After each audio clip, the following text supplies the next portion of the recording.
I'm gonna admit it. We suck. I know that's a hard pill to swallow after rewarding yourself with the preseason Lombardi. We even filed the permits for the parade. I'm just ready for this season and this game to be over. You know, just do your best and try to have fun. What are you, my Little League coach? Aaron Rodgers throws to Devontae Adams for a touchdown. But we block your PAT. That's okay, because we recover a forced fumble on the kickoff. Rodgers throws to Isaiah Davis for a touchdown. The two-pointer is good by Breece Hall. We are the best team in the league, possibly the best in NFL history. Boy, your mood swung so hard it's giving me whiplash. Never underestimate how quickly we can become delusionally optimistic. Geno Smith throws to AJ Barner for a touchdown. Kene Nwangwu returns the kickoff 99 yards to the casa. You can't do the same. No, Laviska Shenault muffs it, and we recover. I can hear the Super Bowl calling our name. 6'5", 291-pound Leonard Williams, body of a big cat, speed of a Hellcat, picks off Rodgers and returns it for the 92-yard pick six. We block your point after. You turn over on downs, and we kick a field goal for the last points of the half. Your first possession of the second ends with a turnover on fourth at the goal line. Tell me, how does it feel to be garbage? Because I would not know. A Breece fumble gets repoed, leading to a Jason Myers field goal. I'd say that you wrote the book on being garbage if your dumbass could read. But the team in the lead is still the Jets,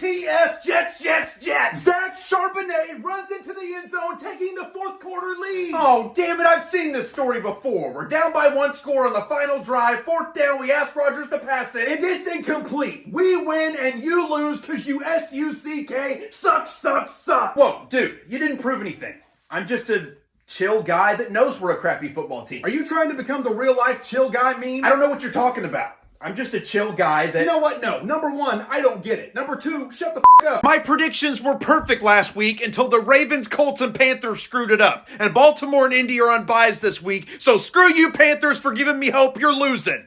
Which we already knew because you're playing the fucking Eagles. We got a Thursday night banger on deck. The Lions realistically lose one of their remaining games. Will it be the Vikings or the Bills or even the Packers here? I don't know. So for now, give me Detroit. Both teams are coming off a loss. Hypothetically, it could go either way, but ultimately the Jets are gonna jet. Give me the Dolphins. Kirk Cousins threw 4 picks last week. He threw 4 picks last week. Yeah, his former team's gonna beat him. That's not the point. He threw 4 picks last week. I think they should give the ball to Alvin Kamara and Malik Neighbors on every single play because other than fantasy football, this game has literally no stakes. I guess I'm taking the Saints, but I honestly don't care. I already went over that one. Again, screw you, Panthers. No shot the Steelers lose twice to the Browns in a 3-week span. No way.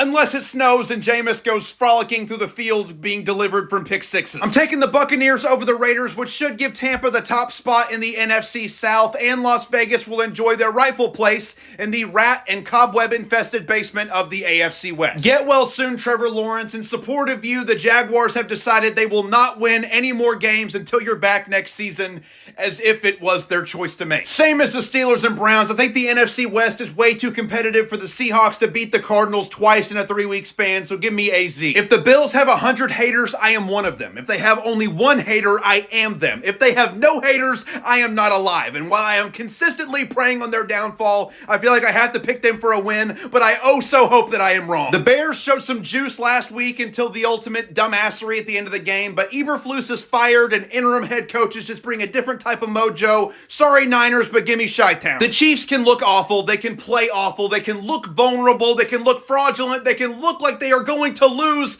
but somehow, some way, they just find a way to win. But just like the Lions, they are probably going to lose at least one of their remaining games, and hell, it could be this one. I don't even know. I guess I'll take the Bengals over the Cowboys in the Monday night Simpsons animated broadcast on Disney Plus, which is pretty ironic since the game becoming the Dakless Cowboys versus the 4-8 Bengals surely had the Disney executives saying, "Dope! Packers. Do you know what time it is? It's about time for our favorite, almost weekly activity called Belt to... Hey, gotcha, sucker. Hey, give it back. Oh, no way. We're not letting our buns get belted. Maybe we'll do the belting. No. David Montgomery finds the end zone on a touchdown run. We recover Christian Watson's fumble and kick a field goal. Josh Jacobs runs in for a touchdown. Jared Goff throws a touchdown pass to Jahmyr Gibbs. Jordan Love throws a Tucker Kraft for a tutty. We intercept Goff and Jacobs runs in for another score to take the lead. Goff reclaims the lead with a touchdown throw to Tim Patrick. Jacobs secures the hat trick with his third touchdown, taking the lead back. Until Goff and Patrick score again, we're back ahead. I'm sure the one person on earth who started Tim Patrick in fantasy is thrilled. And the thousands that started Jaden Reed are pissed. We kick a field goal, tying it up, you son of a... Ha ha! No! Montgomery gets the first down in the red zone with half a minute left. No! Jake Bates kicks the game-winning field goal as the clock hits 0. No! And this win officially clinches our spot in the playoffs. We're officially clinching our cheeks together because we know what's about to happen next. Oh, yeah, you do. We're the cheese grater and your ass is about to get... shredded. The Chiefs' next loss is inevitably soon, so we gotta win this game to lock up the AFC 1 seed. That's gonna be hard to do while we lock up Josh Allen and create our playoff path, starting with a Kyren Williams touchdown run. Josh Allen is El Chapo. You can't lock him up. He steps in the end zone to tie the score. And where's El Chapo right now? Jail. We kick a field goal, block your punt, and Hunter Long returns it for the 22-yard TD. Allen throws to Ty Johnson for a 41-yard score. Puka Nacua finds the end zone, and Williams scores again while your QB struggles to get out of the clink. Allen to Khalil Shakir, 51-yard tutty. Matthew Stafford throws to Cooper Kupp for a 17-yard touchdown. Allen bolts back across the goal line and follows it with a 21-yard touchdown throw to Mac Hollins, bringing us within 3. Our lead is boosted back up with a Stafford and Puka score. You missed the PAT. Josh sneaks in, cutting your lead to 2 with his 6th total touchdown. Doesn't sound very locked up to me. Okay, fair, but your defense has been Swiss and cheesy too, bub. Don't forget who's up. We onside kick with a minute left, which we recover and incinerate the remaining clock and punt it sky high. It lands with no time left for the upset win. Oh, I think I hear the parade coming. We're number 1. We're number 1. What are the Bills? No one gives a shit. Shut up, Chiefs. Josh is still going to win the MVP anyway. Sure, as long as MVP doesn't stand for more victories than Pat. There are a lot of great games on deck for Week 15, which only means that my predictions are going to be really tough. I'm either going to be nearly perfect or abysmally terrible, no in between. One of those great matchups is Thursday Night Football, the Rams versus 49ers. The Niners smacked the Bears in the face last week. The Rams upset the Bills. It could go either way, but I'm taking the Rams and their aggressive push for the NFC West title. The Panthers have been putting up a good fight against some really good teams lately, and I'm not saying the Cowboys are terrible, but they are indisputably worse than most of the teams that the Panthers have been competing with. Give me Carolina. Of course, it'll be a one-score game, and all of us Chiefs fans will have a million tiny panic attacks watching Patrick Mahomes run for his life because our tackles can't block Myles Garrett, but the Chiefs are still the Chiefs.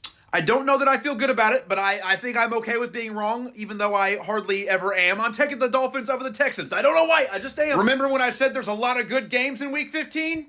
This ain't one of them. The Jets versus the Jaguars, it's a certified stinker. I guess I'm taking the Jets, but who really cares? The Commanders shouldn't have much issue beating the Saints, which, now that I'm saying it out loud, means they're going to have a lot of issues beating the Saints. Isn't it ironic that a team called the Giants are going to be mercilessly eviscerated by a team named after a poet's scary bird? The Bengals should beat the Titans, so I'll pick them, but they are the Bengals, so their chances of actually losing this game are pretty much equal. I'll take the Cardinals over the Patriots, but let's let Drake May have a great performance because it is the first round of my fantasy playoffs, and I'm not fucking around. Is it the Peyton Manning Bowl? Is it the Horse Derby? Whichever it is, I think the result is still the same. The Broncos beat the Colts. No doubt in my mind, this will be the game of the week. We got Josh Allen and the Bills versus Jared Goff and the Lions. I can't imagine the Bills lose 2 games in a row, so maybe they do get the win and solidify Josh Allen as the MVP. But until I actually see it, I gotta go with Detroit. Kind of a sneaky good game here. I think both the Buccaneers and the Chargers are at about the same level, so it's pretty hard to pick.